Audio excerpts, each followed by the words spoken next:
Perezida wa Repubulika Paul Kagame ari Seoul muri Korea y'Epfo aho agiye kwitabira inama ya mbere ihuza iki gihugu n'umugabane wa Afrika. Ibindi kuri inkuru turabigezwaho na Fiston Felix Habineza. Ni inama yitezwemo abahagarariye ibihugu bya Afrika 48 ikaba izigirwamo ingingo zitandukanye zigamije guteza imbere ubufatanye bw'umugabane wa Afrika na Korea, izigirwamo kandi ibijyanye n'iterambere rihuriweho kandi rirambye n'ibindi.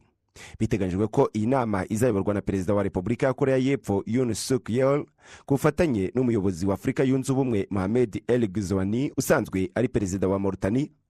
Bimwe mu biganiro bizatangirwa muri iyi nama kandi ni bigamije gushakira umuti ibibazo bikibangamiye iterambere ry'ibihugu cyane cyane ibyo ku mugabane wa Afrika mu nzego nk'ubucuruzi, ubuvuzi n'ibindi.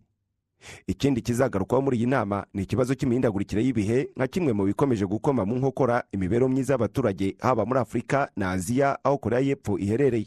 Iyi nama izamara iminsi 2 kuko izatangira ku itariki ya 4 ikageza ku itariki ya 5 z'uku kwezi kwa gatandatu. Itegerejwemo abikorera barimo abashoramari bo ku mugabane wa Afrika nabo muri Korea, aho biteganyijwe ko bazaganira n'abakora mu nzego zifata ibyemezo hagamijwe kuzamura imikoranire iganisha ku iterambere rihuriweho. Muri uruzinduko kandi Perezida Kagame azasura kaminuza ya Yonsei.